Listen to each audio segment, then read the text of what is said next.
चलिए cost accounting के last एक टॉपिक पे हम आ गए हैं जिसका नाम है स्टैंडर्ड कॉस्टिंग। अब स्टैंडर्ड कॉस्टिंग शुरू करने से पहले जो भी बच्चे एग्जाम्स दे रहे हैं सीएमए का, इंटरमीडिएट का, फाइनल का, फाउंडेशन का, एक बढ़िया सी ट्रिक सुन लीजिएगा। पेपर्स आपके पास बहुत से अवेलेबल्स हैं। पास्ट ईयर्स पेपर्स भी आपको सीएमए की ऑफिशियल वेबसाइट से मिल जाएंगे। मॉडल क्वेश्चन पेपर्स भी आपको मिल जाएंगे। हो सके उतना उसको रिवाइज करते रहो, उसी टॉपिक्स को, उसी क्वेश्चंस को रिपीट करते जाओ। आराम से अच्छे नंबर्स आप कर पाओगे, डाउट्स भी क्लियर कर पाओगे। बहुत से जल्द हम वो सब भी सॉल्व करने वाले हैं, लेकिन तब तक सबसे पहले देख लीजिएगा स्टैंडर्ड कॉस्टिंग। मिला आपको standard costing? Yes, cost accounting technique में अब एक नया पढ़ाओ हम आ गए हैं। इसका नाम क्या है? Standard costing and variance analysis, chapter number 6.2। Standard costing and variance analysis. अब सुनिएगा ध्यान से, ये स्टैंडर्ड कॉस्टिंग होता क्या है? एक ही छोटा सा, मैं आपको बिल्कुल छोटा सा एग्जांपल देता हूँ, उससे आपको पता चल जाएगा क्या हुआ। एक छोटा सा एग्जांपल देता हूँ, उससे आपको पता चल जाएगा। मान लो एग्जांपल तौर पे हमने सोचा था कि चलो कुछ काम हमें करना है और हम उसके बारे में अंदाजा लगा रहे हैं। एग्जांपल तौर पे मान लो कि भाई हमको लगा कि भाई मान लो कि हमें यहाँ पे बहुत सारी बुक्स पड़ी हुई है। मैंने आपको बता रहा कि भाई सभी बुक्स को निकालना, गीला कपड़ा लेना, उससे साफ कर लेना और वापस उन सभी बुक्स को रैक में लगा देना। क्या आप ऐसा कर सकते हो? हमने बोला अरे सर इसमें कौन सी बड़ी बात है, यूं कर लेंगे। नहीं, यूं कर लेंगे नहीं, मेरे को आप एस्टिमेट टाइम बताओ कि कितने टाइम में कर पाओगे। तो आपने क्या बोला बताए? सर मोटा हमको 5 घंटे का टाइम दे दो। मुझे लग रहा है 5 घंटे के अंदर हम ये सारी बुक्स रैक से निकालेंगे, गीला कपड़ा लगाएंगे और वापस से साफ करके ये सारी बुक्स को हम रैक्स में क्या कर देंगे बताएं? फिट कर देंगे। तो आपका प्लानिंग किया आपने, क्या प्लानिंग किया कि मोटा 5 घंटे में हम ये पूरा वर्क क्या कर लेंगे बताएं? कंप्लीट कर देंगे। मैंने आपको बोला ठीक है,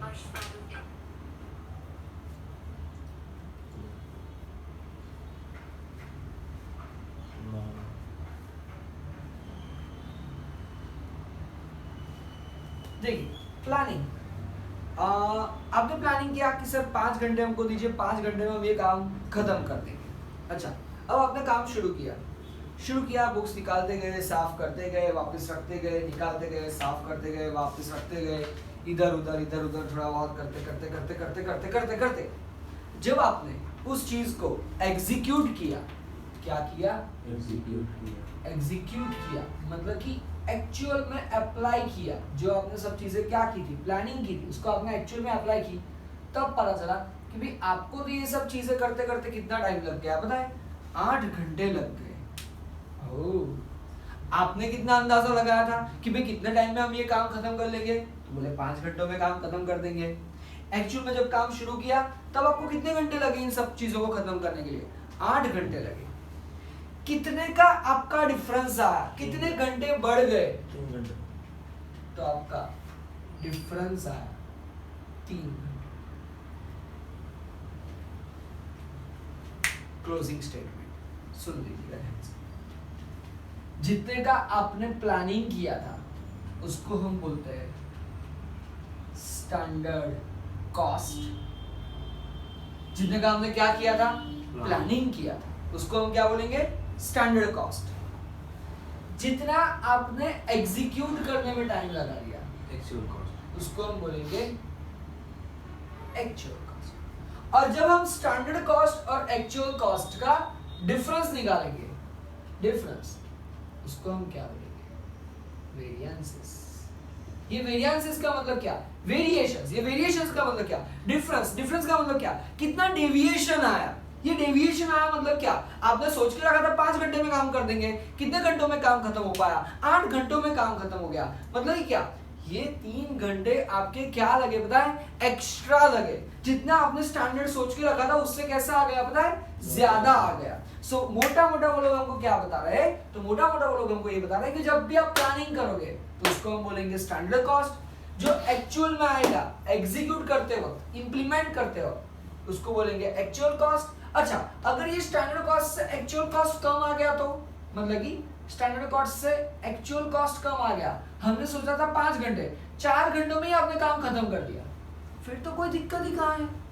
जितना आपने सोचा था उससे आपने काम कैसे कर दिया है, कम टाइम में काम खत्म कर दिया है, कम कॉस्ट इनकर में करके काम खत्म कर दिया है। तो जब कम में काम खत्म कर दिया हो तब तो कोई दिक्कत है ही नहीं। दिक्कत कब आएगी, जब हमने अंदाजा लगाया था उससे टाइम, या जब हमने अंदाजा लगाया था उससे कॉस्ट हमारा कैसा आ गया पता है, ज्यादा आ गया हुआ है। तो अब अल्टीमेटली क्या करेंगे, जितना हमने सोचा था स्टैंडर्ड कॉस्ट, जितना एग्जीक्यूट करते हुए वक्त हुआ एक्चुअल कॉस्ट, उन दोनों के बीच जो डिफरेंस है उसको बोलते हैं वेरिएंस। और अब सिर्फ ये वेरिएंस से नहीं देखना, ऐसा नहीं है, हम उस वेरिएंस क्यों आ रहा है ना, उसके हम क्या ढूंढने की कोशिश करेंगे, तो उसके पीछे के रीजंस ढूंढने की कोशिश करेंगे कि भाई ऐसा तो क्या हो गया कि हमने अंदाजा लगाया था 5 घंटे में काम हो जाएगा लेकिन 8 घंटों में हुआ।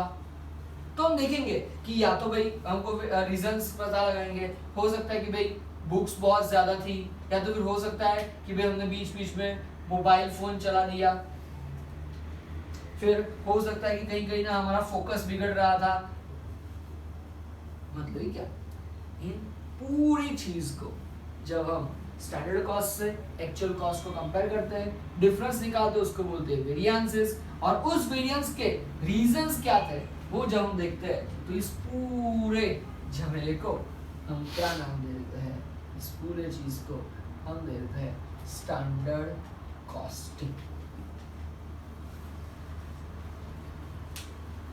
Direct material, direct labour, direct overheads, factory production overheads, administrative overheads, selling and distribution overheads, ये सब चीजें एग्री। हमारा प्राइम फोकस किस पे रहता है, प्राइम कॉस्ट के ऊपर रहता है। प्राइम कॉस्ट हमारी कौन कौन सी होती है, direct material, direct labour and direct overheads.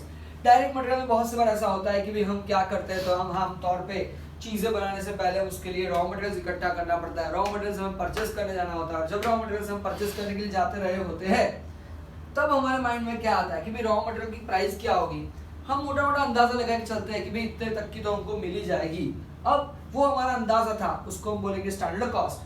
हम जब मार्केट में लेने के लिए जाएंगे तो हो सकता है कि प्राइस उसकी क्या हो गई हो, बढ़ गई हो, या फिर हमारे पास जो नॉलेज था वो पुराना या आउटडेटेड हो गया है। अब हमको नया नॉलेज लाना पड़ेगा, ना अपडेटेड प्राइस हमें देखनी पड़ेगी। और हो सकता है कि भाई स्टैंडर्ड प्राइस और अपडेटेड प्राइस में, एक्चुअल प्राइस में फर्क है, एक्चुअल प्राइस ज्यादा है तो उतने का हमारा क्या आ जाएगा पता है, वेरिएशन आ जाएगा। अब उस वेरिएशंस में हमें एक और चीजें देखनी है। कौन सी चीजें देखनी है, भाई जब भी हम ये वेरिएशंस देखेंगे तो उस वेरिएशन को सिर्फ देख के अटक जाएंगे, उतना नहीं है। हम उस वेरिएशंस के लिए हम क्या ढूंढने की कोशिश करना शुरू कर देंगे, मतलब रीजंस, कि भाई ऐसे कौन सी हालात क्रिएट हुए कि जिसकी वजह से ये स्टैंडर्ड कॉस्ट और एक्चुअल कॉस्ट में क्या आ रहा है पता है, डिफरेंशिएशन आ रहा है। बताओ इसमें कुछ आपको डाउट आ रहा है? पक्का 100% लॉक कर दिया जाए।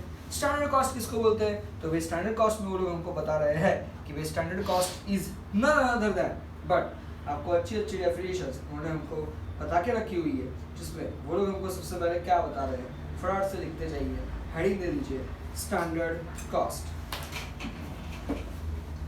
लिखा आपने हेडिंग, चलिए फटाफट से हेडिंग लिख दीजिए स्टैंडर्ड कॉस्ट। कुछ definitions 6.2 standard costing and variance analysis मैंने आपको बताया। अब ये कुछ चीजें लिख दीजिए आप फटाफट से। सबसे पहला हेडिंग दे दीजिए स्टैंडर्ड कॉस्ट। किसको बोलते हैं हम स्टैंडर्ड कॉस्ट?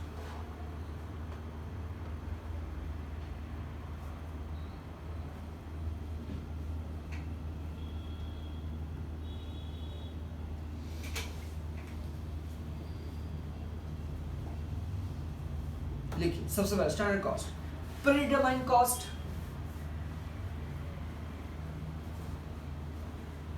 ये स्टैंडर्ड कॉस्ट क्या होता है, एक तरह की प्रीडिटरमाइंड कॉस्ट होती है। ये प्रीडिटरमाइंड कॉस्ट मतलब क्या, जिसको हम पहले से क्या लगा के रखते हैं बताएं, अंदाजा लगा के रखते हैं। अच्छा अब ये अंदाजा हम कैसे लगा सकते हैं, तो लिखो बेस्ड ऑन, नेक्स्ट पॉइंट लिखो बेस्ड ऑन पास्ट एक्सपीरियंस और नॉर्मल ऑपरेटिंग कंडीशंस। या तो हम इसको पास्ट एक्सपीरियंस के अकॉर्डिंगली डिसाइड कर सकते हैं, या तो फिर नॉर्मल जो भी रेट चल रहा है उसके अकॉर्डिंगली हम डिसाइड कर सकते हैं। पक्का? नेक्स्ट हेडिंग दो, स्टैंडर्ड कॉस्टिंग। स्टैंडर्ड कॉस्ट मतलब कि बस वो इतना सा ही है। ये देख लो, ये स्टैंडर्ड कॉस्ट है, बट इस पूरी प्रोसेस को स्टैंडर्ड कॉस्टिंग बोलो। लिखो स्टैंडर्ड कॉस्टिंग, लिखो type of cost control techniques, type of cost control technique established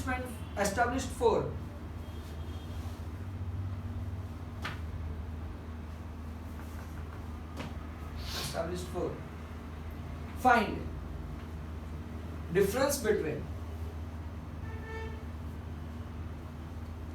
standard cost with actual cost।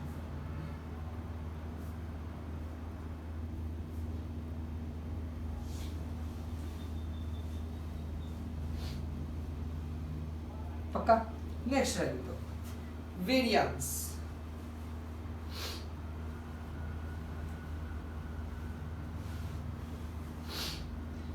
लिखो वेरिएंस माने difference between standard cost and actual cost.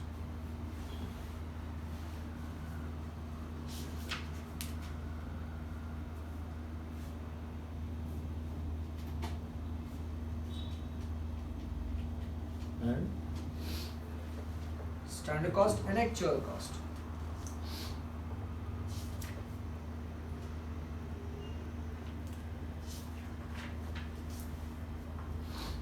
Next point लिखिए उसमें variance analysis.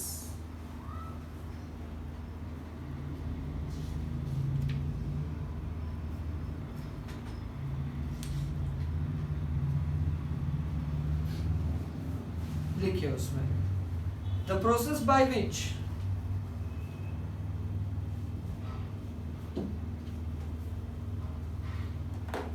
we analyze the reasons for variations। एक ऐसी process जिसमें ये variation क्यों आया, किसके बीच वेरिएशन आया, standard cost and actual cost, वो हम क्या करेंगे बताएं, पता लगाने वाले हैं। उसको हम क्या बोलेंगे, वेरिएंस एनालिसिस। पक्का? नेक्स्ट बढ़िया वाला टॉपिक, हेडिंग दे दो मैनेजमेंट बाय एक्सेप्शन।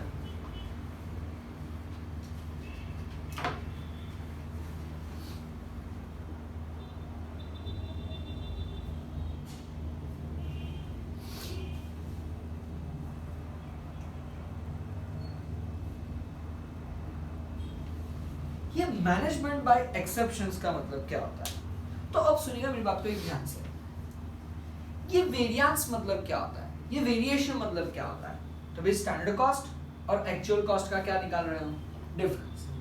अच्छा, अब जितना भी हम प्लान करते हैं क्या हर बार उसी के अकॉर्डिंगली होता है, ऐसा जरूरी है? नहीं। एग्जाम्पल के तौर पे जब भी हम छोटे बच्चे हुआ करते थे, हमारा जब स्कूल्स में एग्जाम्स हुआ करते थे, कॉलेजेस में एग्जाम्स हुआ करते हैं, उस वक्त जैसे ही एग्जाम्स देके आते तुरंत से हमको ना पेरेंट्स पूछते हैं बेटा कैसा गया, अच्छा गया, कितने मार्क्स आ जाएंगे? हम क्या बोलते हैं 80 के आसपास आ जाएंगे 100 में से। अच्छा, अगर 82 आते हैं तो फिर तो कोई दिक्कत ही नहीं है। लेकिन अगर मान लो कम आ रहे हैं, एग्जाम के तौर पे हमने सोचा था 80 आएंगे, 78 आ गए, तो क्या घर वाले मारने दौड़ते हैं? क्या हम डिप्रेशन में चले जाते हैं? नहीं। क्यों? क्योंकि डिफरेंस कितने का है पता है? दो मार्क्स का। बट हम एग्जाम से क्या है, घर पे आके पूछा भाई कितने मार्क्स आने वाले हैं? 80 के आसपास आ जाएंगे। 70 आए, 10 मार्क का डिफरेंस। चलो ठीक है, शायद से 1-2 क्वेश्चन और ज्यादा गलत हो गए होंगे, कोई बात। सिचुएशन नंबर 3, मान एग्जाम्पल के तौर पे एग्जाम्स दे के आए, पेरेंट्स से पूछा कितने परसेंट आएंगे, हमने पूछा 80%, आ गए 60%। ओ सिचुएशन नंबर 3 80%, आ गए 50%। ओ मतलब ही क्या? तो मतलब क्या ऐसा हर बार हर एक मैनेजरियल डिसीजंस में आप जो भी स्टैंडर्ड्स और जो भी एक्चुअल करोगे तो हर बार सेम ही आए, ऐसा जरूरी नहीं। बट हमें क्या करना है, तो क्या हर बार ये वेरिएशंस फाइंड करने हैं? क्या हर बार उसको रीजंस देखने के लिए बैठने हैं? नहीं यार। एग्जांपल के तौर पे अगर मान लो कि भाई हमको मम्मी ने बोला कि भाई जाओ बेटा जाके 2 किलो आलू लेके आ जाओ। हम जा रहे हैं, जा तो रहे, लेकिन आलू का प्राइस क्या है? हमने बोला कि 15 रुपए किलो के हिसाब से मिल जाएंगे एग्जांपल के तौर पे। ठीक है, हमने सोच के रखा था 30 रुपए में 2 किलो हमारे आलू आ जाने वाले। हम गए, उसने जाके बोला 25 रुपए किलो, तो तुरंत से हम सोचेंगे अरे मम्मी ने तो 15 रुपए बोला था, ये 25 रुपए बोल रहा है, इतना बड़ा वेरिएशन प्राइस में नहीं हो सकता, पक्का ये भाई साहब हमको बच्चा समझ के लूट रहा है। अच्छा, लेकिन हमको मम्मी ने बोला था 15 रुपए, उसने मांग के 17 रुपए, हम क्या बोलेंगे? ठीक है ना, अभी 2-3 रुपए तो प्राइस में वेरिएशंस फ्लक्चुएशंस चलता है। तो हर बार स्टैंडर्ड और एक्चुअल का डिफरेंस निकाल के, हर बार वेरिएशन निकाल के, हर बार कंपनी क्या सब सारे के सारे छोटे छोटे हर एक वेरिएशन में कंपनी ये सब करने के लिए बैठ जाएगी? नहीं। तो कंपनी टू कंपनी वो लोग पहले से एक लिमिट डिसाइड करके रखते हैं, जिसको हम क्या बोलते हैं पता है? Management by exceptions. मैंने आपको बताया था एग्जांपल के तौर पे कि भी मान लो कि भी कोई हमारे पास से 100 रुपए मांग ले, तो हम बोलेंगे हाँ नहीं जा कोई बात नहीं, क्यों? क्योंकि हमको इतना बड़ा कुछ इतना है नहीं 100 रुपयों का। हाँ, लेकिन अगर कोई हमारे पास 1000 रुपए मांग ले तो हाँ भाई क्यों चाहिए, कब तक लौटाएगा? अगर कोई आके हमारे पास 10,000 मांग ले तो फिर पापा से पूछना पड़ेगा। अगर पापा के बाद कोई आके अचानक से 1 लाख रुपए मांग ले तो फिर क्यों चाहिए? कोई मुसीबत है, कुछ हेल्प चाहिए, कब तक लौटाएगा? कोई दिक्कत है तो हमको बता यार, अभी तो मेरे पास भी नहीं। कोई अगर 10 लाख रुपए मांग ले तो अरे भाई है ही नहीं अपने पास, तो 10 लाख रुपए नहीं है। मतलब ही क्या? ये वेरिएशंस अपने लिए थोड़ा सा अनडाइजेस्टेबल है, हमारे लिए ये बहुत ही बड़ी अमाउंट है। लेकिन सेम उस तरीके से अगर कोई अंबानी जी के पास जाके मांग ले कि लाओ ना 10 लाख रुपए, तो जहां पे हमारी लिमिट खत्म हो जाती है वहां से तो उनकी लिमिट क्या होगी पता है? शुरू होगी। वो तुरंत से क्या बोले? अरे 10 लाख रुपए चाहिए, अरे दे दो यार। क्यों? क्योंकि उनका मैनेजमेंट जो है, उनका ऑपरेटिंग कैपेसिटी जो है वो बहुत ही बड़ी है। तो हर एक कंपनी की, हर एक मैनेजमेंट की एक ऑपरेटिंग कैपेसिटी होगी और उसके बेसिस पे वो लोग कुछ बेसिक्स डिसाइड करके रखेंगे। किस तरह के बेसिक्स डिसाइड करके रखेंगे? एक्सेप्शंस के बेसिस। अगर प्राइस में, कॉस्ट में थोड़ा बहुत फ्लक्चुएशन आ रहा है ना, तो उसको क्या कर देंगे पता है? इग्नोर कर देंगे। 2 रन से मैच हारे तो थोड़ी सी गालियां कम पड़ेगी, लेकिन 20 रन से मैच हारेंगे तो हमको लगेगा यार थोड़ी सी मेहनत कर लेनी चाहिए थी। लेकिन 200 रन से मैच हार जाए, पता है उन्होंने 250 रन का टारगेट दिया था, हमारी टीम 50 रन में ही पूरी निपट जाए, तो फिर हमको लगेगा कि नहीं यार कुछ हमें ना इन लोगों के ऊपर सीरियस एफर्ट्स डालने हैं। क्यों? क्योंकि हर एक मैच में हम लोगों को पता ही है कि भाई 2 टीम है, जीतने का कोई एक ही है, तो सबको पता है कि दोनों में से कोई एक तो हारने ही वाली है। लेकिन जब वो मैच कंसिस्टेंटली हार रहे हैं तो फिर वो लोग सोचेंगे भाई अब कुछ दिक्कत है। तो हेडिंग दे दीजिए, दे दिया होगा आपने मैनेजमेंट बाय एक्सेप्शंस, उसमें लिख के रखो ये मैनेजमेंट बाय एक्सेप्शंस मतलब क्या?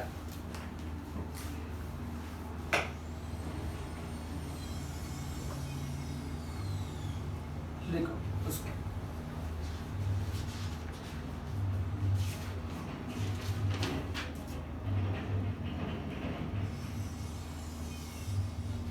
the practice of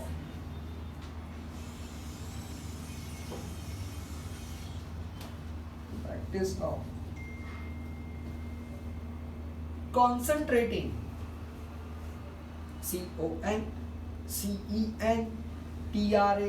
CONCENTRATING, concentrating on activities that required attention and ignoring those which appear to be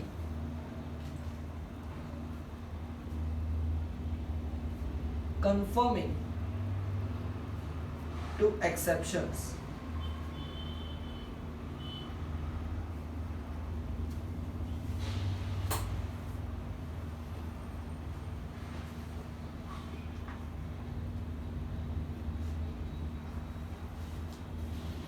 पक्का हम क्या करेंगे, तो हम ना एक वेरिएशन की लिमिट सेट करके रखेंगे। ये वेरिएशन की लिमिट सेट करके रखेंगे मतलब क्या, कंपनी डिसाइड करके रखेगी भाई अप टू 5% वेरिएशन अलाउड है या अप टू 10% वेरिएशन अलाउड है। मैंने आपको बताया it is fully based on the operating capacity of the company. कुछ में 5% बहुत बड़ा हो जाता है, कुछ में 5% बहुत छोटा रहता है। कंपनी टू कंपनी वो लोग हमको बता के रखेंगे कि भाई हमारी कंपनी की वेरिएशन की लिमिट कहाँ तक की है। नेक्स्ट हेडिंग दे दो, वेरिएंस लिमिट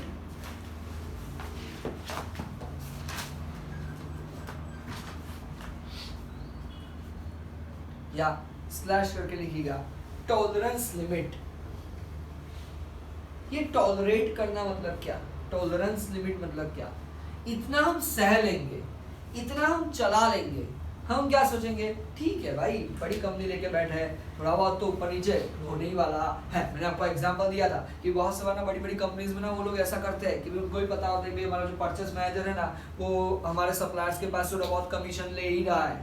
उनको पता ही होता है कि हमारा जो फाइनेंशियल अकाउंटेंट है ना वो थोड़ी बहुत तो गड़बड़ी कर ही रहा है। लेकिन यहाँ पे वो जो मैनेजमेंट का जो ओनर होता है, वो जो कंपनी का ओनर होता है, वो भाई साहब करोड़ रुपए का प्रॉफिट कमा रहे होते हैं, तो उसमें वो भी क्या सोचते हैं पता है, कुछ हजार तो मेरे को छोटी मोटी गलतियों के तौर पे क्या करने ही पड़ेंगे, पता है, माफ करने ही पड़ेंगे। लिखिए ये टॉलरेंस लिमिट या वेरिएंस लिमिट मतलब क्या, लिखिए can be established to determine, can be established to determine which variants are significant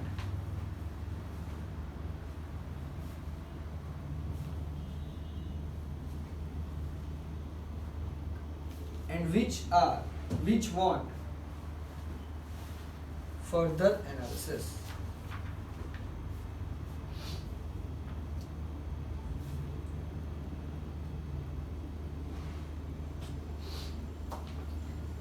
example तौर पे मैंने आपको बताया, पहले भी एग्जाम्पल दिया था कि भाई जब भी हम बात करते हैं कंस्ट्रक्शन साइट पे, पता है आपको कंस्ट्रक्शन साइट, हाँ कंस्ट्रक्शन साइट की जब भी हम बात करते हैं तो उस वक्त क्या होता है पता है, तो कंस्ट्रक्शन साइट में ऐसा होता है कि हमने ना वो रेती मंगाई होती है।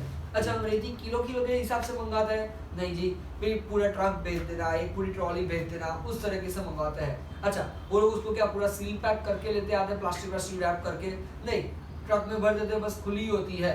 अब बीच में कितने ही खड्डे आए, कितने ही बम्प आए, जितनी बहुत रेती निकल गई तो निकल गई। जब वो फिर वो ट्रक को कंस्ट्रक्शन साइट पे खाली कर रहे हैं तब भी जितनी भी ट्रक में से जितनी भी रेती, जितनी भी वो कोनों में फंस गई होगी या ट्रक में जितनी बच गई होगी, ठीक है चलता है। फिर उसमें से वो लोग क्या करते हैं, वापस से उसको चिन्नी लगा के थोड़ा बहुत जो भी बड़े बड़े पत्थर या कंकर्स होते हैं वो लोग उसमें से हटा देते हैं। बहुत से बार अड़ोस पड़ोस वाले लोग भी वहाँ से वो रेती लेने के लिए आ जाते हैं कि भाई थोड़ी बहुत हमको दे दो, वो लोग ले जाते हैं। कुछ वहाँ पे बच्चे खेलने के लिए आ जाते हैं, कुत्ते वहाँ पे खेलने के लिए आ जाते हैं, उनके शरीर पे उनकी बॉडी पे ये सारी रेती लग जाती है। साथ में मैंने आपको बता दो से जहाँ पे वो रेती लगाई होगी क्या पूरा ऐसे खिचड़ के वो लोग उस रेती को उठा लेते हैं, नहीं थोड़ी बहुत तो फिर वहाँ भी छूट जाती है। मतलब ये क्या, ये सारे के सारे वेस्टेजेस ऑफ मटेरियल है, लेकिन इस वेस्टेजेस ऑफ मटेरियल को हम उतना ज्यादा कंसिडर नहीं कर रहे हैं। जैसे कि हमने देखा होगा बहुत से बार कि भाई जब भी हम वो चाइनीज खाने के लिए जाते हो लारी पे, तो ना बहुत से लोग या फिर हम पाव भाजी वगैरह या पानी पूरी वगैरह खाने के लिए जा रहे हो तो बढ़िया से ना वो लोग जहाँ पे उनका किचन होता है, जहाँ पे वो लोग बना रहे होते हैं सब चीज़ें, वहाँ पे ना पूरा आसपास पूरा मिर्च मसाला फैला हुआ होता है। बस इसी तरीके से वो लोग बढ़िया से ऐसे ऐसे ऐसे ऐसे करके वो नमक वगैरह मिर्ची वगैरह और वो हल्दी वगैरह वो ऐसे डालते रहते हैं, फिर ऐसे ऐसे ऐसे ऐसे करके। अब अगर वो लोग सोचने के लिए बैठे भाई मैं इस बड़ा भी वेस्टेज नहीं होने दूंगा, तो फिर समझो कि उनका ऑर्डर टाइम पे एग्जीक्यूट हो रहा है। उनको थोड़ी बहुत तो जल्दबाजी करनी ही पड़ती है, उसमें थोड़ा बहुत तो वेस्टेज हो ही जाता है। तो उतना तो वेस्टेज हम क्या कर लेंगे पता है, सहन कर देंगे, वेस्टेज होने वाला है, but beyond that limit. Example के तौर पे भाई हम वो नमक डालने ही जा रहे थे और तभी नमक का डब्बा हमारे हाथों से छटक गया और वो पूरा डब्बा नमक जो भी था वो पूरा डब्बा और नमक गिर गया, वेस्ट हो गया नमक। हाँ, ये अब हम नहीं सहेंगे। क्यों? ये अब कैसा है पता है? नॉर्मल नहीं है ये वाला। अब कैसा है पता है? नॉर्मल है। आ रहा है समझ में आपको? पक्का पक्का? चलो बढ़िया से मैं हेडिंग दीजिए, setting of standard cost involves.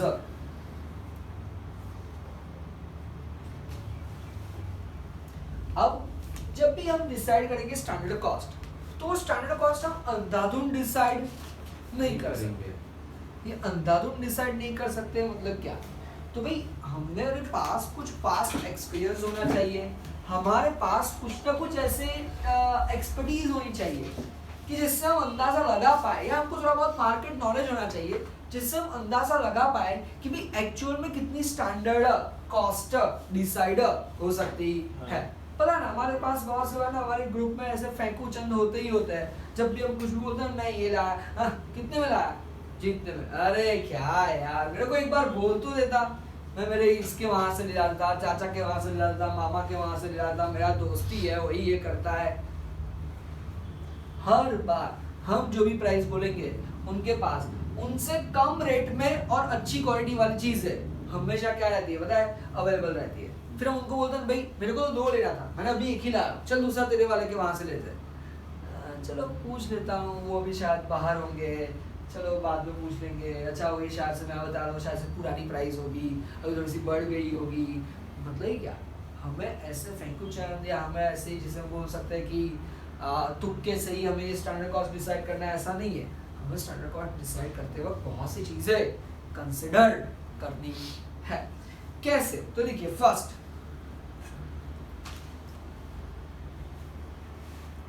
consider the operational aspects of the company.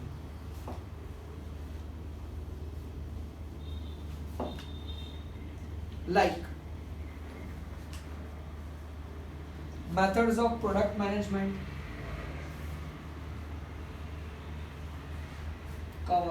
cost centers, like methods of product management, cost centers and expected efficiency। हम क्या करेंगे जब भी हम जिसे बोल सकते हैं कि भाई स्टैंडर्ड कॉस्ट के जब डिसाइड करने वाले होंगे तो ना बहुत सी चीज़ें देखनी पड़ेगी। जैसे कि सबसे पहला हम प्रोडक्ट को किस तरीके से मैनेज कर रहे हैं, किस तरीके से हम उसको डिस्ट्रीब्यूट कर रहे हैं, किस तरीके से हम उसको बना रहे हैं, रॉ मटेरियल्स वगैरह किस तरीके से हम इश्यू कर रहे हैं, लीफो से जा रहा है, फीफो से जा रहा है, किस तरीके से जा रहा है। उसके अलावा हमें हमारे कॉस्ट सेंटर्स डिसाइड करना है। ये कॉस्ट सेंटर डिसाइड करने के मतलब क्या होता है, तो सुनिएगा और समझने की कोशिश कीजिएगा।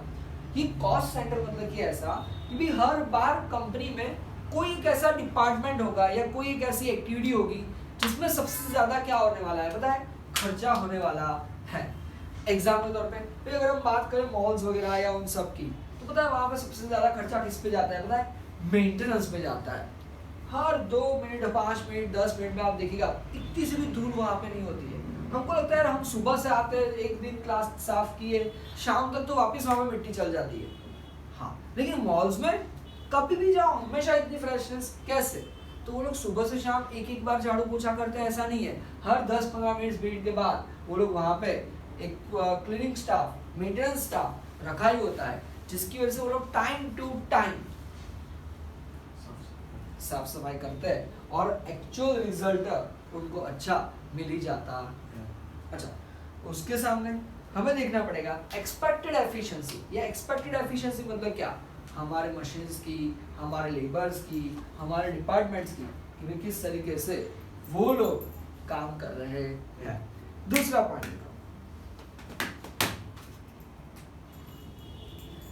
Analyse existing cost records. अभी के जो कॉस्ट रिकॉर्ड्स हैं हमें वो भी देखना है कि भाई अभी के लिए हम ये सब चीजें कितने में ला रहे हैं। उसमें शायद से हो सकता है 5-7-10% का बढ़ावा होगा, कम तो नहीं हुआ होगा। हमको पता है इन्फ्लेशन बढ़ते ही जा रहे हैं। तो थिंग इज दैट जब भी हम स्टैंडर्ड कॉस्ट डिसाइड करेंगे तो हमें एग्जिस्टिंग रिकॉर्ड्स को भी, कॉस्ट रिकॉर्ड्स को भी ध्यान में रखना है। Third point, determine the type of standard.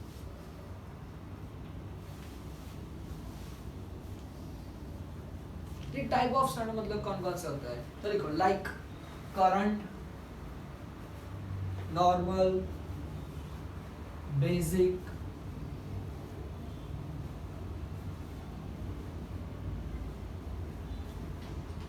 अब जब भी हम कॉस्टिंग की बात करेंगे, स्टैंडर्ड कॉस्टिंग की बात करेंगे, तो उसमें बहुत सी चीज़ें होती है। जैसे कि कभी कभार ना हम ये चाहते हो कि भाई हमको ना एग्जैक्ट रिजल्ट मिले, कभी कभार हम ये चाहते हो कि भाई हमको नियर बाय रिजल्ट मिल जाए, कभी कभार हमारा फोकस इस पर रहता है कि भाई चाहे हम कुछ भी करें, हमको पता है वेरिएशन आना ही वाला है, बट एटलीस्ट कुछ ऐसे करंट बेसिस पे या तो फिर हम कुछ ऐसे नॉर्मल बेसिस पे हम डिसाइड करेंगे कि भाई कितनी हमारी स्टैंडर्ड कॉस्ट होनी चाहिए। Next, fourth point, properly classifying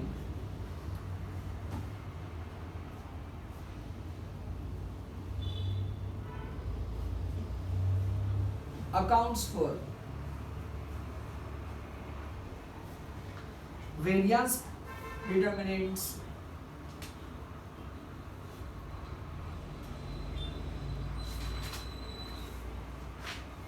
in desired manner।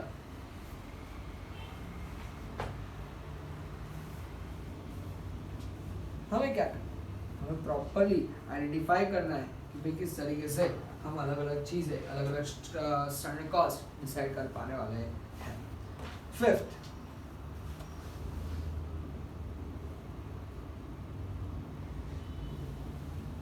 Fixing responsibility for setting standards.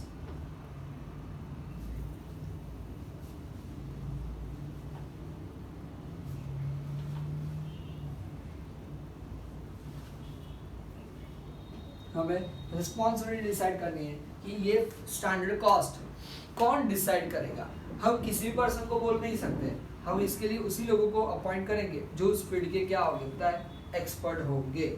And last, that standard cost should be taken, that standard cost should be taken which can commonly used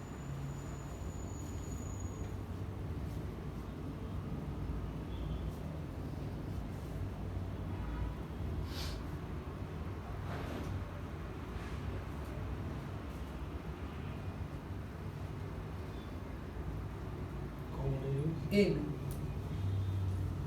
marginal cost analysis। ऐसे ही standards हमें लेने हैं जो commonly marginal. चल देखिएगा ध्यान से, हमने आगे वाले लेक्चर में पढ़ा था स्टैंडर्ड कॉस्टिंग के बारे में। ये स्टैंडर्ड कॉस्टिंग होता क्या है? तो स्टैंडर्ड कॉस्टिंग में हम ये डिसाइड करते हैं, एक होता है स्टैंडर्ड कॉस्ट जो हमने डिसाइड करके रखा होगा, और एक होगा एक्चुअल कॉस्ट जो इंकर्ड हो रहा है। अब ये स्टैंडर्ड कॉस्ट और एक्चुअल कॉस्ट का जो डिफरेंस आएगा उसी को हम क्या बोलते हैं? तो उसी को हम बोलते हैं स्टैंडर्ड कॉस्टिंग। अब सुनिएगा आंसर, हमने आज आगे वाले लेक्चर में बात की थी वैसे कि भाई जब हम कॉस्ट डिसाइड कर रहे हैं तो उसमें क्या हम सभी कॉस्ट के ऊपर ध्यान देंगे? क्या हम सभी छोटी छोटी बातों में वेरिएंस ढूंढने को चले जाएंगे? तो हमने बताया था नहीं, हमें क्या करना पड़ेगा, तो हमें देखना पड़ेगा कि भाई किसमें हमको लग रहा है कि ध्यान देने की जरूरत है और कौन कौन से ऐसे खर्चे हैं जिसको हम क्या कर सकते हैं, पता है, छोड़ सकते हैं, जिसको हम क्या बोलते थे, मैनेजमेंट बाय एक्सेप्शंस। अब वैसे तो हम क्या करेंगे, सभी खर्चों के लिए हम ऐसे स्टैंडर्ड कॉस्ट और एक्चुअल कॉस्ट का वेरिएंस निकाल के उसका एनालिसिस कर सकते हैं, बट हमारा फोकस ये रहेगा कि सभी पे हमें ऐसे ध्यान देने की जरूरत नहीं है, सभी पे हमें छोटी छोटी बातों में जैसे हम बोल सकते हैं वेरिएंस, छोटी छोटी बातों में रीजंस निकालने की जरूरत नहीं है। कभी कभार हम क्या करेंगे पता है, कुछ कुछ चीजों को इग्नोर भी कर सकते हैं, जिसको हम क्या बोलेंगे, मैनेजमेंट बाय एक्सेप्शंस। अच्छा, अब कौन कौन से ऐसे खर्चे होंगे? तो बेसिकली हम यहाँ पे क्या करते हैं स्टैंडर्ड कॉस्टिंग में, स्टैंडर्ड कॉस्ट में से एक्चुअल कॉस्ट क्या कर देते हैं पता है, माइनस। अब बहुत सी चीजों में ये स्टैंडर्ड कॉस्ट और एक्चुअल कॉस्ट हो सकता है, बट यहाँ पे हम सभी चीजों को पकड़ के नहीं बैठेंगे, हम कुछ कुछ चीजों का ही एनालिसिस करने के लिए जाएंगे। मेनली कौन कौन सी चीजें, तो याद करो जहां से हमारे ये कॉस्ट अकाउंटिंग का पूरा स्ट्रक्चर शुरू हुआ था, क्या बता रहे थे वो लोग? तो वो लोग हमको ऐसा बता रहे थे कि भाई जब भी हम बात करेंगे ना कॉस्ट अकाउंटिंग की, तो उसमें हमें मेनली 2 खर्चों के ऊपर, वैसे 3 खर्चे बट वैसे 2 ही खर्चों के ऊपर फोकस करना है। एक हमारा कौन सा है पता है? डायरेक्ट मटेरियल, और एक हमारा दूसरा कौन सा आने वाला है? डायरेक्ट लेबर, और फिर लास्ट में कौन सा आ जाएगा? Direct overheads. जिसमें हमने शुरुआत ही पूरी सीएमए की कहां से की थी पता है? मटेरियल कॉस्टिंग से शुरुआत की थी। उसमें भी वो लोग बता रहे थे कि मटेरियल कॉस्टिंग में कब कब ध्यान रखना है। सबसे पहले परचेज करते वक्त ध्यान दो, फिर उसको स्टोर करते वक्त ध्यान दो, और फिर जब स्टोर से इश्यू कर रहे हो उस वक्त ध्यान दो।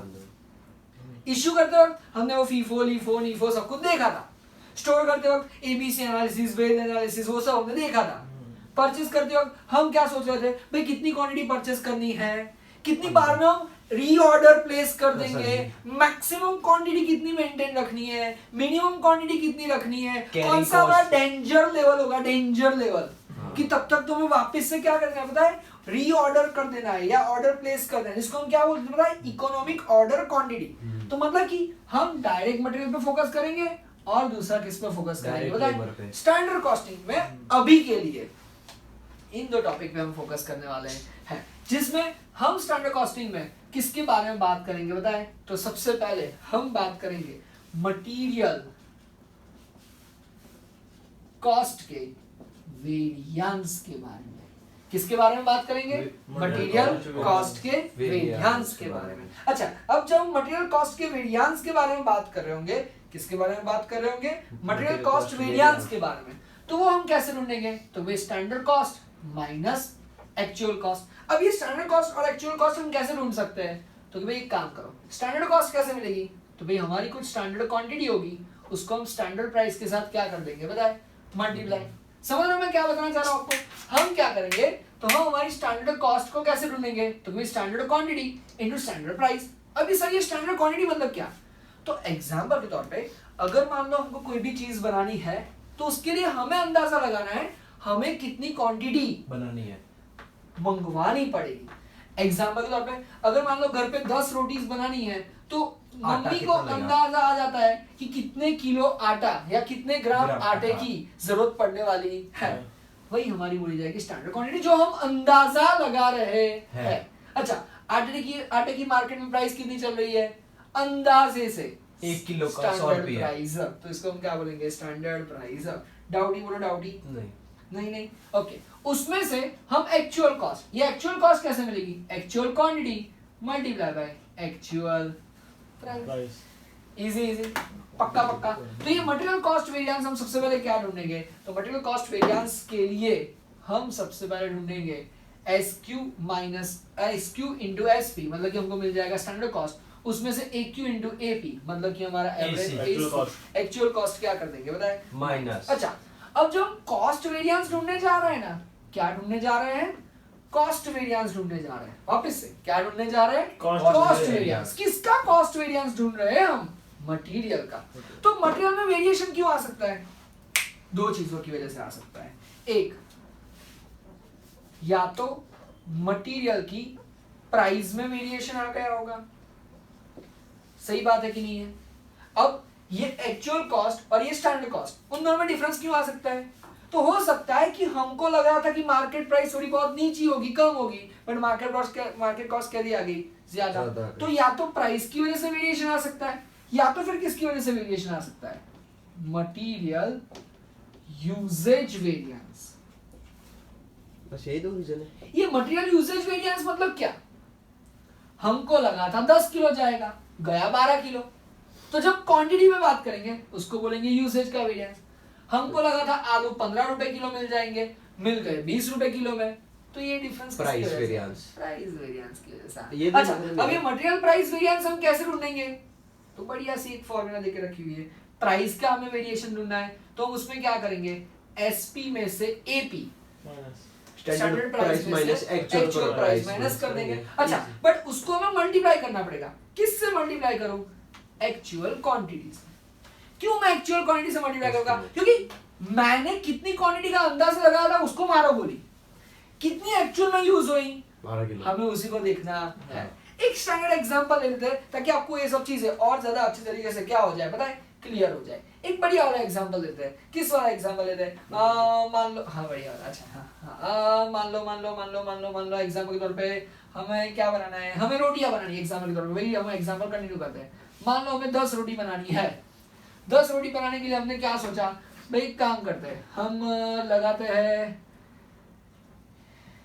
1 किलो आटा, मतलब कि 1 किलो मतलब कि थोड़ा सा 1000 ग्राम आटा, ठीक है। हाँ, हम सोचते हैं कि 1000 ग्राम आटे का प्राइस कितना रहेगा पता है, 30 रुपए किलो के हिसाब से, या फिर हम 30 रुपए किलो के हिसाब से, मतलब कि 1 किलो, 1 किलो आटा लगाएंगे 30 रुपए किलो के हिसाब से, तो मतलब कि हमारी स्टैंडर्ड कॉस्ट हमने कितनी भी सोच के रखी पता है, 30। लेकिन जब हम मार्केट में देने के लिए गए तो हमको लगा कि नहीं, 10 रोटी बनाने के लिए 1 किलो नहीं चाहिए होगा। स्टैंडर्ड जो हमने सोच के रखा था आटा, वो कितना चाहिए होगा पता है, 1 किलो में नहीं बनेगा, एक्चुअल 1.5 किलो में बनेगा। और प्राइस 30 रुपए ना जी, 32 रुपए किलो चल रही है। मतलब कि आपका खर्चा कितना आ सकता है, 48, जबकि आपने कितना सोच के आए थे पता है, 30। अच्छा, तो मतलब कि ये जो वेरिएशन आया, टोटल वेरिएशन, उसको हम बोलेंगे material cost variation. Total cost इसमें आ रही है। अच्छा, ये कॉस्ट क्यों डिफरेंट हो सकती है? या तो प्राइस चेंज हो गया, चेंज हो गया, या तो हमारी क्वांटिटी चेंज हो गई, क्वांटिटी चेंज हो गई। जब प्राइस चेंज हो गया तो हम क्या लिखेंगे, एसपी माइनस एपी, उसको किससे मल्टीप्लाई करेंगे, एक्चुअल क्वांटिटी से। मतलब ये क्या, अब हम 1 किलो के हिसाब से देखेंगे कि 1.5 किलो के हिसाब से देखेंगे? अब उसने हमको बता ही दिया कि 10 रोटी बनाने के लिए 1 किलो आटा नहीं चाहिए होगा, कितना चाहिए होगा, 1.5 किलो। तो क्या ऐसा बोले ना, मेरे को तो 10 रोटी बनानी है 1 किलो में। वो तो हमारा क्या था रे, वो तो पूरी बन जाएगी था। हाँ, वो तो सिर्फ हमारा अजम्पशन था। ये तो हमने सिर्फ स्टैंडर्ड लेके रखा हुआ था। तो उसको मल्टीप्लाई किससे करेंगे बताए, एक्चुअल क्वांटिटी से। जबकि मटेरियल यूजेज वेरिएंस में क्या आएगा, तो मटेरियल यूजेज वेरिएंस में कुछ इस तरीके से आएगा, S cube minus A cube multiply by S P. Just yes, तो मटेरियल प्राइस में हम क्या करेंगे, प्राइस माइनस प्राइस, उसको मल्टीप्लाई करेंगे एक्चुअल क्वांटिटी के साथ। मटेरियल यूजेज वेरिएंस में क्या करेंगे, एस क्यूब माइनस ए क्यूब, पर उसको हमें किसके साथ मल्टीप्लाई करने का पता है, स्टैंडर्ड प्राइस के साथ। क्यों, यहाँ पे क्यों सर एक्चुअल प्राइस नहीं लेंगे? तो सुनिए आंसर यार, अभी यहाँ पे हम क्या कर रहे हैं पता है, तो यहाँ पे ना अभी मैनेजमेंट के थ्रू डिसीजंस देने के लिए बैठे हैं। हम मैनेजमेंट को सजेस्ट करेंगे कि भाई आपने कहाँ पे गलती कर दी, कौन सा अंदाजा हमारा गलत हो गया कि उसकी वजह से हमारा स्टैंडर्ड कॉस्ट और एक्चुअल कॉस्ट में क्या दिखाई दे रहा है, वेरिएशन। तो अब सुनिएगा आंसर, वो उसमें प्राइस बढ़ जाना कम हो जाना वो हमारे मैनेजमेंट के हाथों में नहीं है। और अगर वो हमारे हाथों में नहीं है तो फिर हम वहां पे कौन सी प्राइस कंसीडर करके चलेंगे होता है, स्टैंडर्ड प्राइस। कि भाई हमको लग रहा था 1 किलो में काम हो जाना चाहिए, तुमने क्यों 1.5 किलो यूज किया भाई, और स्टैंडर्ड प्राइस 30 रुपए है, तो स्टैंडर्ड प्राइस जो 30 रुपए थे उसके हिसाब से हम उसको बोलेंगे कि भाई नेक्स्ट टाइम ये जो एक्स्ट्रा यूजेज हो रहा है वो या तो आप पहले से कैलकुलेशन अच्छे से करो, या तो फिर यहाँ पे हो सकता है कि भाई आपने थोड़ा सा वेस्टेज कर दिया होगा, वरना अब तक तो हमको लग रहा था 1 किलो में 10 रोटियां बन जानी चाहिए। एग्जाम्पल है, हमको पता नहीं है एग्जैक्ट कितनी रोटियां बन सकती है, लेकिन हमने ये सिर्फ एग्जाम्पल लेके चल रहे हैं। बोलो डाउट यहाँ तक है? अच्छा, तो पहले होगा material cost variance. Material cost variance में 2 हिस्से पड़े, एक आया मटेरियल प्राइस वेरिएंस और एक आया material usage variance.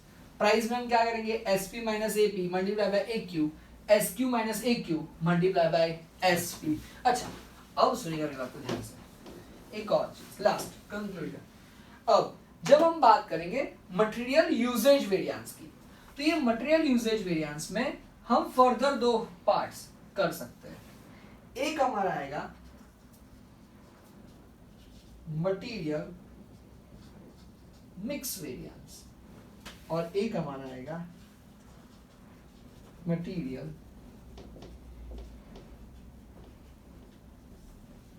Yield variance. ये material mix variance and material yield variance, ये सब चीजें क्या है तो सुनिएगा और समझने की कोशिश कीजिएगा कि भाई ये जब भी हम बात करेंगे मटेरियल मिक्स वेरिएंस की, तो ये मटेरियल मिक्स वेरिएंस में हमें देखना है कि भाई कभी कभार क्या होगा, direct material mix variance is a sub division of a material usage. If different materials can be substituted, the mix variance measures the cost of any variance from the standard mix of material. मतलब क्या? अब सुनिए answer. कभी कभार क्या होता है, तो कभी कभार ना हमने ये चीजें ऑब्जर्व की हुई है। कैसे? अगर मान लो कि घर में दाल बन रही है, अच्छा, दाल बनने के लिए हमें वो जो भी दाल होगी वो डालनी होगी, तो उसमें थोड़ा बहुत पानी मिक्स करना पड़ेगा, उसके साथ जो भी सब मसाले वगैरह हो गए वो।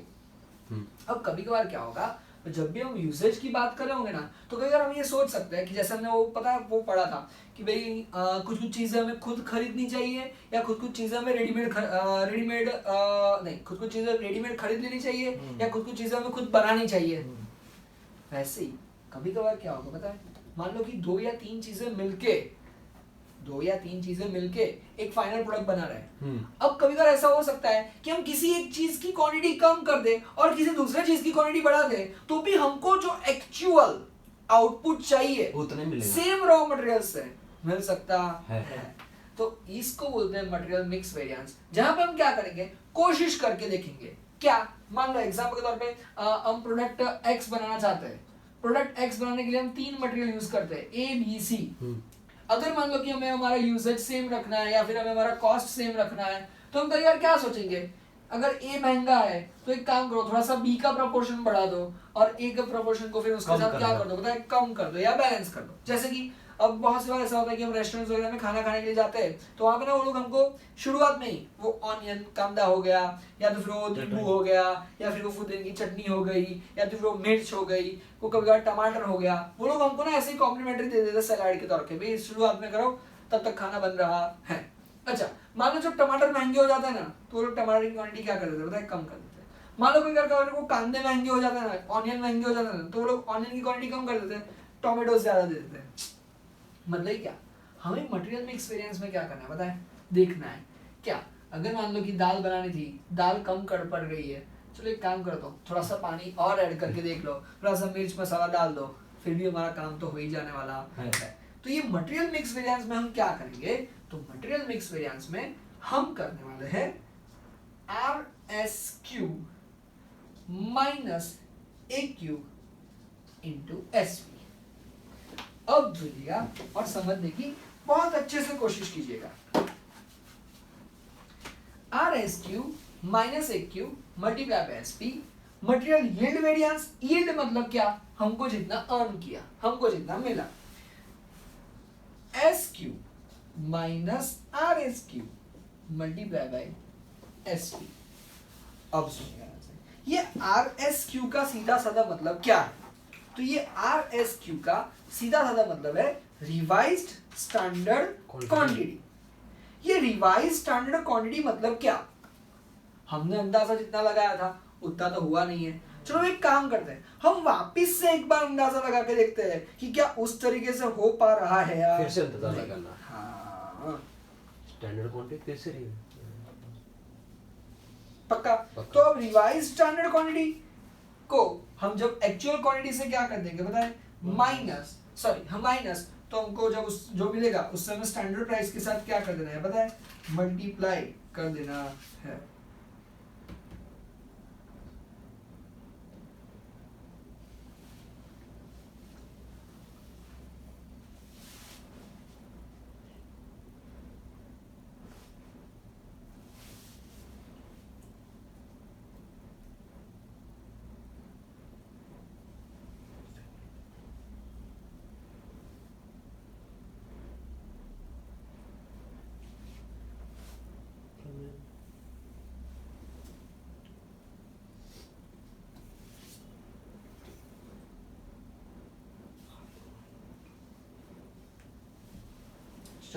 अब ये RSQ कैसे मिलेगा, रिवाइज स्टैंडर्ड क्वांटिटी, तो कि भाई standard quantity of specific material divided by total standard quantity multiply by total actual quantity.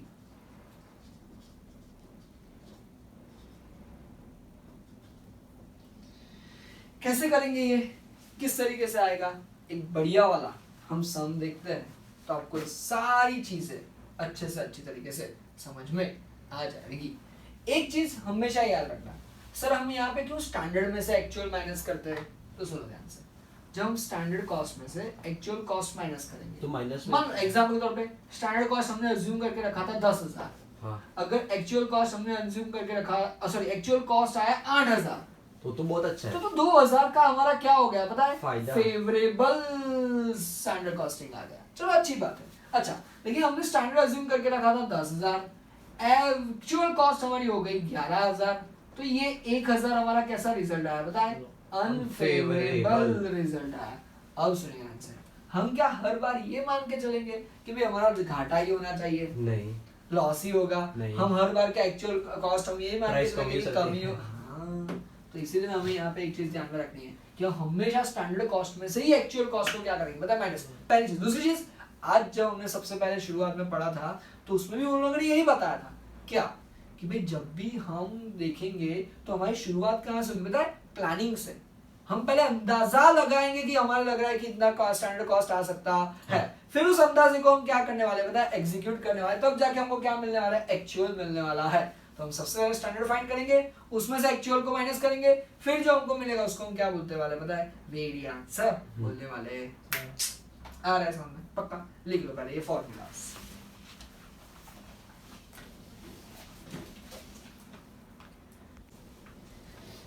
चलिए देखिएगा ध्यान से, फटाक से गिरते भागते पढ़ते संभलते आ जाइए इलस्ट्रेशन नंबर 18 पेज नंबर 505 पे आपको देके रखा हुआ है। इलस्ट्रेशन नंबर 18 आ गया आप देखो क्या बोल रहा है वो लोग हमको वहां पे। The standard cost of one of the product of the company shows the following standards, material ABC, quantity 40-10-50, price 76-50-20। The standard input mix is 100 kg and the standard output of the finished product is 19 kg. The actual result for the period are as follow. ABC material quantity 1,95,000, 42,500, 2,25,000. Price 80, 52, 21. Actual output for the finished product is 4,18,500 kg. You are required to calculate the material variance. ये material variance बोलते हैं मतलब कि आपको ये पांचों के पांचों variance, एक material cost variance, material price variance, material usage variance, material mix yield variance and material mix variance, पांचों के पांचों आपको क्या करना है बताए, ढूंढना ये वाला बोला है। होगा। हाँ 1 2 3 4 5 ये बोला तो सारे। ठीक है 1 2 पक्का। 3 4 ही बोला।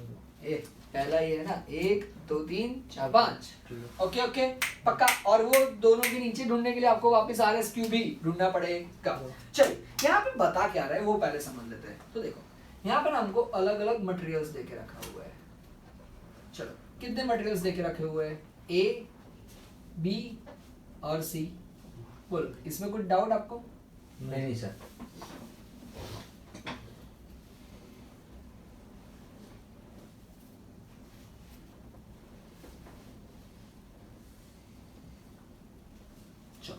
उसके बाद हमको देके रखी हुई है स्टैंडर्ड्स क्वांटिटी। चलो SQ देके रखी हुई है। SQ मतलब क्या, स्टैंडर्ड क्वांटिटी। चलो कितनी स्टैंडर्ड क्वांटिटी देके रखी हुई है, तो वो देके रखी हुई है 40 10 50 और 50।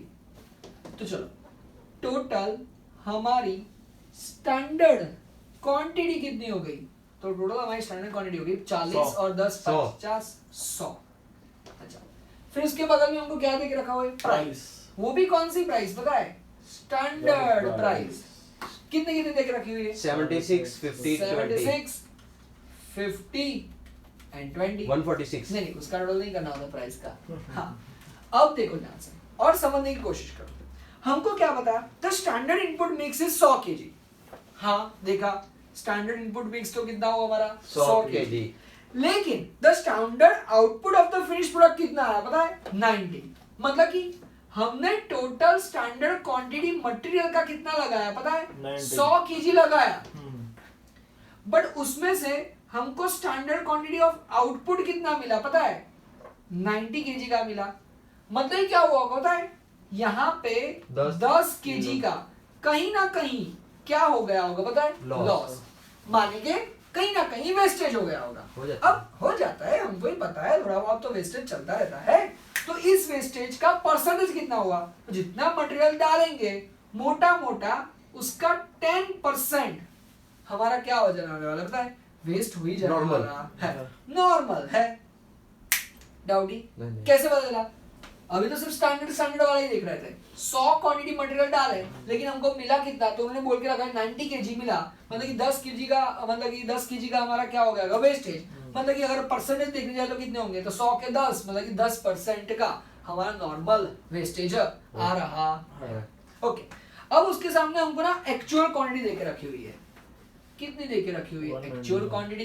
तो भाई वो एक्चुअल क्वांटिटी हमको देख रहे हो 1,95,000, 42,500 और 2,25,000। अच्छा, ये एक्चुअल क्वांटिटी देके रखी है। उसके सामने एक्चुअल प्राइस भी देके रखा हुआ है। कितना देके रखा हुआ है? 80, 52 और 21। चलो बताओ, यहाँ पे पहले एक्चुअल क्वांटिटी का 462,500 4,62,500। अब सुनिएगा मेरी बात को ध्यान से। सुन रहे हो आप मेरी बात को ध्यान से कि नहीं सुन पा रहे हो आप मेरी बात को ध्यान से? सुन रहे हो आप मेरी बात को ध्यान से? अब सुनिएगा ध्यान से। उन्होंने यहाँ पे हमको क्या बोला? स्टैंडर्ड क्वांटिटी दे दी, स्टैंडर्ड प्राइस दे दिया, एक्चुअल क्वांटिटी दे दी, एक्चुअल प्राइस दे दिया। पहले माइनस करके देखना था। अब सुनो ध्यान से। अगर हमें लगे ना कि भाई बस ये हमको मिल गया, बस इससे शुरू कर दे discount discount discount discount discount, तो सुनिएगा जरा, सब्र रखिएगा। क्यों? क्योंकि ये एसक्यू पे हम नहीं काम कर सकते। हाँ, हमें नया एसक्यू ढूंढना पड़ेगा, एक अलग सा एसक्यू। सर क्यों ये एसक्यू? तो सुनो ध्यान से, ये स्टैंडर्ड क्वांटिटी तो कितने यूनिट्स बनाने के लिए है पता है? 100 यूनिट्स बनाने के लिए। लेकिन अपने को तो कितनी यूनिट्स बनाना है पता है? फिनिश प्रोडक्ट्स हमको कितने चाहिए? हमको फिनिश प्रोडक्ट्स कितने चाहिए पता है? 4,18,500। मतलब ही क्या? ये 40 स्टैंडर्ड क्वांटिटी ओके, लेकिन कितने यूनिट्स बनाने के लिए? 90। वैसे तो 100 का प्रबंध था, लेकिन 10 kg का हमने बता कि नॉर्मल वेस्ट हो जाए, तो मतलब कि 40 क्वांटिटी एक ही, कितने आउटपुट के लिए? 90। तो हमें तो यहाँ पे कितने बनाने हैं बताएं? टोटल 4,18,500। तो हम क्या करेंगे? कुछ ज्यादा दिमाग नहीं लगाएंगे। एसक्यू ढूंढना है, स्टैंडर्ड क्वांटिटी ढूंढनी है। स्टैंडर्ड क्वांटिटी हमको कितने यूनिट्स की देके रखी हुई है? तो देखो हम ऐसा कुछ करेंगे कि भाई quantity and material cross multiply. तो देखो हमको 90 क्वांटिटी बनाने के लिए 40 चाहिए, तो यहाँ पे हमें 4,18,500 अगर बनानी है तो कितने मटेरियल की जरूरत पड़ेगी? तो 4,18,500 इंटू 40 डिवाइड बाय 90। बताओ कितना आया? 86। आर यू ईश्वर? ईश्वर। तो देखो हम एसक्यू कैसे ढूंढेंगे? ये तो 40 देखो, क्या था? 40 इसकी एक मटेरियल, उसमें से कितना बनेगा? 90। हमको कितने बनाने हैं? 4,18,500। सेम, अब बी का कितने मटेरियल लेने थे? 10। कितने बनाने के लिए? 90। हमको कितने बनाने हैं? 4,18,500। सेम, बी का सॉरी सी का कितना था? 50। उसमें से कितने बन गए? 90। हमें कितने बनाने हैं? 4,18,500। तो कितने आएंगे हम बताओ? फर्स्ट बनेगा 186। 1,86,000। तो अब ये हमारी बनेगी स्टैंडर्ड क्वांटिटी। सेकंड बनेगा 46,500। 46,500। और ये तीसरे का कितना आ जाएगा? 2 लाख।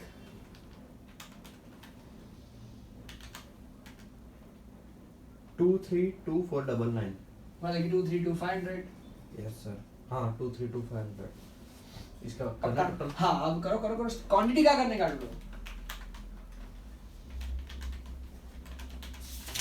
465। 4,65,000।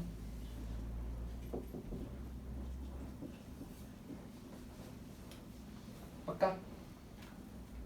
देखो अब एक मैजिक बताओ। 4,65,000 माइनस 4,65,000 में से 10% हम हमारा नॉर्मल वेस्टेज कर देंगे। 46,500 कर देंगे ना, तो हमको हमारी कितनी क्वांटिटी मिल जाएगी बताएं? देखो देखो देखो 4,65,000 में से 10% गया 4,18,500।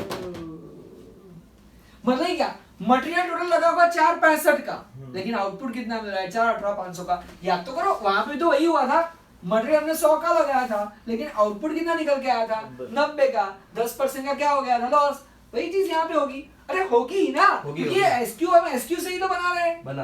ये एसक्यू नहीं गलत था, ये एसक्यू सही था, लेकिन पर वो हमने अंदाजा- 90 क्वांटिटी के लिए था। हमें तो कितनी क्वांटिटी बनानी है? 4,18,500 तो क्या यार 90 की क्वांटिटी से 4,18,500 बन जाएगा। हाँ इम्पॉसिबल। मैं सोच रहा हूँ कि मैं ना 10 पेन खरीदिए, मैं उससे ना 30 पेन बेच दूंगा। अरे 30 पेन बेचने के लिए पहले 50 पेन खरीदनी पड़ेगी। 10 पेन खरीद के 30 पेन कैसे बेच सकता हूँ? सेम, मुझे एक्चुअल क्वांटिटी इतना है तो एसक्यू इतना दिख रहा है, बट वो एसक्यू 90 केजी के लिए दिया हुआ है। हम तो कितने केजी बनाना चाहते हैं? 4,18,500 पक्का? पक्का 100% 100% लॉक कर दिया जाए। चलो अब 1 बाय 1 शुरू करते हैं हमारा खेला। चलिए कैसे खेला शुरू करेंगे? तो देखिए ध्यान से, सबसे पहले हम क्या ढूंढते हैं? तो सबसे पहले हम ढूंढते हैं मटीरियल कॉस्ट वेरिएंस। कैसे मिलता है हमारा मटेरियल कॉस्ट वेरिएंस? तो भी standard cost minus actual cost. कैसे मिलता है standard cost? Standard SQ into SP AQ into AP। ये standard Quantity to standard price। Standard price minus actual quantity to actual price. चलो ऐसा A का ढूंढेंगे, B का ढूंढेंगे, C का ढूंढेंगे। C का ढूंढ लेंगे। सभी का हम इसको ढूंढने वाले हैं। क्या हुआ? डाउडी डाउडी।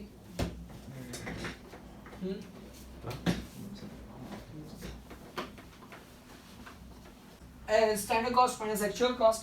स्टैंडर्ड कॉस्ट कैसे ढूंढते हैं? SQ into SP minus AQ into AP।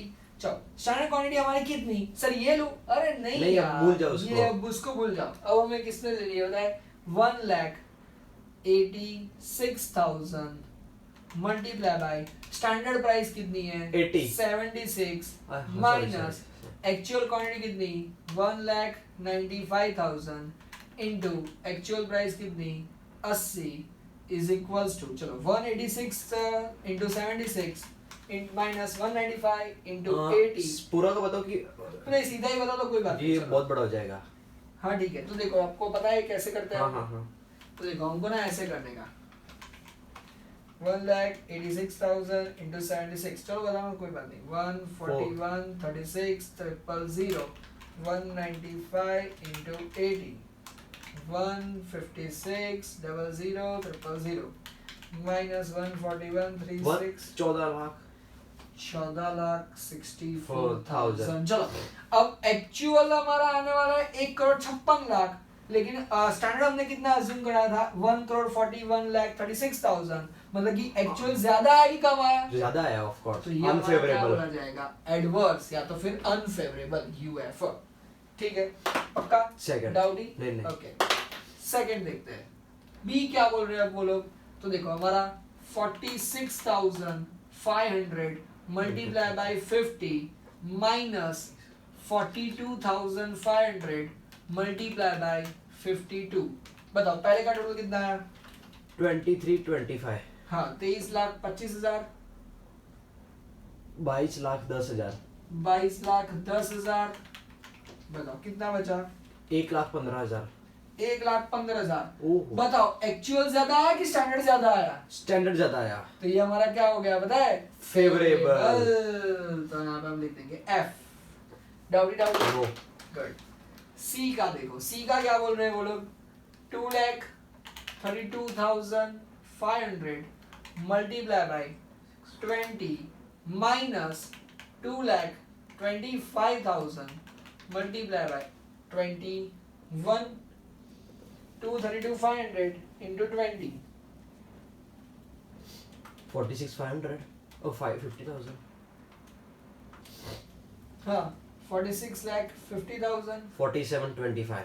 47,25,000 minus कर दो 75,000। बताओ। एक्चुअल ज्यादा आ रहा है। हाँ तो मतलब unfavorable। ये unfavorable या तो फिर हम इसको क्या बोलेंगे? Adverse। एडवर्स। चलो अब इसका हम क्या कर देंगे? टोटल कर देंगे। तो 14,66,000 एडवर्स मतलब कि नेगेटिव प्लस 1,15,000 पॉजिटिव माइनस 74,000। तो नहीं सीधा ही हमें टोटल ही करना है बस। That's it. 14 64 1 15 75,000 16,54,000 का। अच्छा नहीं कर रहे क्या उसको? हाँ, वो माइनस करेंगे हम इसको। जो फेवरेबल वाला है उसको हाँ 1464 प्लस 75,000 उसमें से 1,15,000 गया 14,24,000 हाँ बट वो भी कैसा माइनस में मतलब कि अनफेवरेबल में अनफेवरेबल में ठीक है समझ पा रहे हो आप इसको बिल्कुल। अच्छे से चलो बढ़िया अब और अपना नेक्स्ट पहला हो गया हाँ ये मटेरियल हमारा मटेरियल कॉस्ट कॉस्ट वेरिएंस हो गया अब मटेरियल अब- प्राइस वेरिएंस यस अब हम क्या ढूंढने के लिए जाएंगे तो हम ढूंढने के लिए जाएंगे मटेरियल ऊपर से लिखना चालू करता ना कोई दिक्कत नहीं वो मिटा दो RSQ अभी चाहिए हाँ। होगा ओके बस ठीक है बस हमें यार एक RSQ ही चाहिए होगा और कुछ नहीं चाहिए हाँ तो ठीक है वो छोटू सा लाइन आ जाएगा RSQ में चलो ठीक है तो अभी सेकंड हम ढूंढने के लिए जाएंगे material price variance material price variance variance क्या थी मटेरियल प्राइस वेरिएंस की formula standard price minus actual price into standard quantity standard quantity था हाँ नहीं एक्चुअल कि एक्चुअल एक्चुअल क्वांटिटी था क्वांटिटी देखो तो प्राइस वेरिएंस में आ जाएगा एक्चुअल क्वांटिटी ओके ठीक है तो चलो सबसे पहले ए का स्टैंडर्ड प्राइस कितना था 76 एक्चुअल प्राइस कितना आया 80 एक्चुअल क्वांटिटी हमारी कितनी थे 1,95,000 बताओ आंसर कितना आ जाएगा हमारा 7,80,000 माइनस में वो भी नेगेटिव मतलब कि 7,80,000 हम किस में एडवर्स लेंगे इक्वली को फिर से ये वाला था ना 76 और 80 76 स्टैंडर्ड प्राइस ओके एपी मतलब कि एक्चुअल Actual प्राइस price। तो 76 में से 80 गया हाँ, और हाँ। हमने क्वांटिटी कौन सी लेनी है Actual एक्चुअल quantity। क्वांटिटी है समझ गया चलो बी वापस से हमारी स्टैंडर्ड प्राइस कितनी है 50 और एक्चुअल प्राइस कितनी है 52 इनटू ये हमारी क्वांटिटी 42,500 एक्चुअल क्वांटिटी 42,500 बताओ ये भी एडवर्स में आएगा कितना दो में से 2 into 42,500 85,000 यस और वो भी 85,000 कैसा आएगा हमारा एडवर्स एडवर्स में आएगा फिर सी देखते हैं कितना है हमारा सी हाँ, स्टैंडर्ड adverse प्राइस C। है हमारा 20 माइनस 21 21 मतलब कि ऑब्वियसली एडवर्स में आ जाएगा 2,25,000 और वही। उसको एक से ही मल्टीप्लाई करना है मतलब कि 2,25,000 ये Adverse। भी हमारा कैसा आ जाएगा सभी एडवर्स में ये सारे के सारे टोटल कर दो एडवर्स के यहाँ पे लिख देंगे एडवर्स 10,90,000 डाउटी नो सर अब material usage variance standard quantity कैसे ढूंढेंगे standard quantity minus actual quantity actual quantity into standard price standard price चलो सबसे पहले ए का चलो हमारी स्टैंडर्ड क्वांटिटी कितनी है 1,86,000 86,000 1,95,000 1,95,000 मल्टीप्लाई बाय 76 स्टैंडर्ड प्राइस 76 बताओ 6,84,000 6,84,000 एडवर्स और वो भी कैसा एडवर्स फिर हम क्या ढूंढेंगे बी चलो बी में स्टैंडर्ड क्वांटिटी हमारी कितनी आई 46,500 एक्चुअल कितनी है 42,500 स्टैंडर्ड प्राइस कितनी है 50 50 2 लाख कितना आ गया 2 लाख अब ये 2 लाख कैसा है पता है फेवरेबल है एफ F फिर हम क्या ढूंढेंगे C। कितना आएगा सी की स्टैंडर्ड क्वांटिटी हमारी कितनी है 2,32,500 उसमें से 2,25,000 एक्चुअल क्वांटिटी गया मल्टीप्लाई बाय स्टैंडर्ड प्राइस 20 ये भी फेवरेबल आएगा 1,50,000 वो भी फेवरेबल यस सर अब क्या करने का इसमें से इन दोनों को माइनस कर देने का okay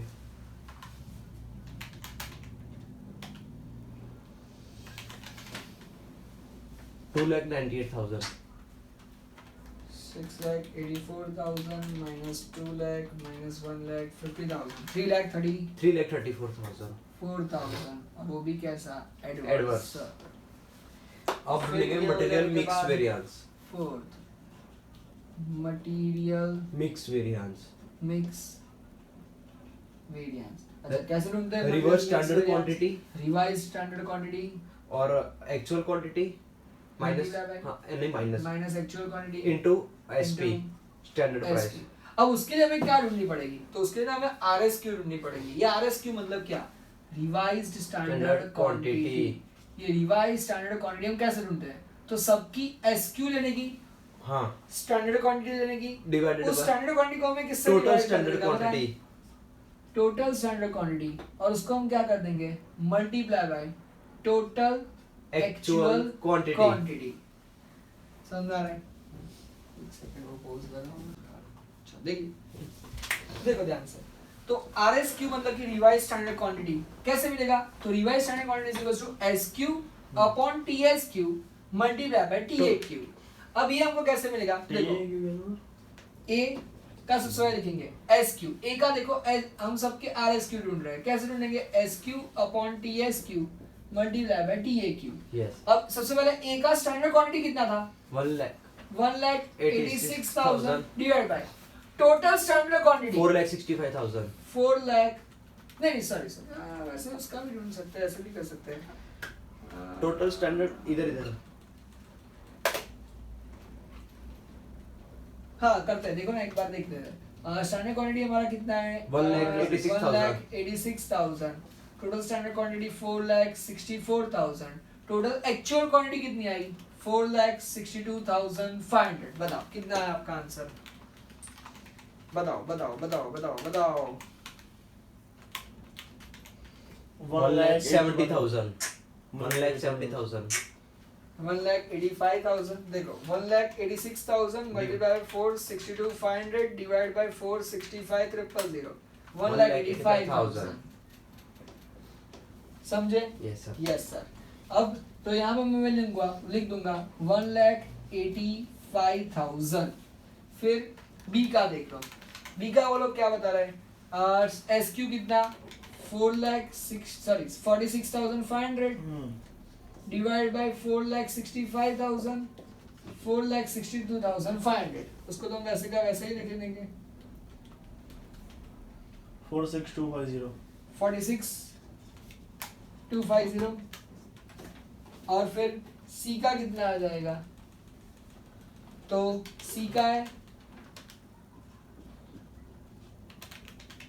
2,32,500 divide by 4,65,000 multiply by 4,62,500 2312500। कितना? 23125 231,250। 00। नहीं सर नहीं एक सिंगल जीरो ही आएगा। ठीक है, आया समझ में? पक्का? तो ये हमारा क्या बन गया बताए? तो ये हमारा बन गया रिवाइज स्टैंडर्ड क्वांटिटी। कैसे ढूंढा? ये डिवाइडेड बाय ये मल्टीप्लाई बाय ये। पक्का? हाँ समझ जाओगे? हाँ, ये समझ जाएंगे। प्रोडक्ट इतनी है कि चल जाएगा? नहीं नहीं पता चल जाएगा टेंशन। फिर लिख देना उसमें। हाँ हाँ चलो नहीं पर आंसर नहीं था ये। नहीं ये बनाने के लिए लगेगा, तो मतलब कि ये आपको साइड पे कर देने का। वर्किंग थी वर्किंग थी। चलो अब material mix variance RSQ minus AQ multiply by SP. सबसे पहले ए का रिवाइज स्टैंडर्ड क्वांटिटी कितना आया? 1,85,000। एक्चुअल क्वांटिटी कितनी है? 1,95,000 मल्टीप्लाई बाय स्टैंडर्ड प्राइस कितनी है? 76। एडवर्स में आएगा 76,000 की 7,60,000। 7,60,000। Adverse lag। 7,60,000 वो भी कैसा है? एडवर्स है। ठीक है, एडवर्स मतलब कि नेगेटिव है। ओके। बी कितना आएगा हमारा? चलो रिवाइज स्टैंडर्ड क्वांटिटी कितनी मिली हमको? 46,250 माइनस एक्चुअल क्वांटिटी हमको कितनी मिली? 42,500 मल्टीप्लाई बाय हमारा ये स्टैंडर्ड प्राइस 50 कितनी है? 50। 12,500। बताओ बताओ बताओ बताओ बताओ। 12,500। नहीं नहीं नहीं नहीं नहीं नहीं देखो वापस क्या देखो हो रहा है? वापस देखो वापस देखो 187500। 187,500 फेवरेबल के एडवर्स एडवर्स एडवर्स फेवरेबल बढ़िया से। सी देखो सी आरएसक्यू कितना आया? 231,250 माइनस एक्यू कितना है हमारा? 225,000 इनटू स्टैंडर्ड प्राइस कितनी है हमारी? 20। 1,25,000। Are you sure? Sure. Favourable क्या अनफेवरेबल? Favorable. हाँ जी बिल्कुल फेवरेबल। चलिए अब हम इसका क्या कर देंगे टोटल, ये एडवर्स ज्यादा है तो एडवर्स में से ये फेवरेबल माइनस कर देंगे तो हमारा एडवर्स में आंसर टिका रहेगा कितना कितना 447500। परफेक्ट। यार आपको पानी रह कर यार। हाँ दे दो हमको। दे दो, आप दे दो, हाँ। खुद का निकाल। चलो अब लास्ट में क्या आ जाएगा, तो लास्ट में हमारा आ जाएगा फिफ्थ। क्या ढूंढाएंगे मटेरियल मिक्स वेरिएंस के बाद, अब क्या आएगा मटेरियल यील्ड वेरिएंस।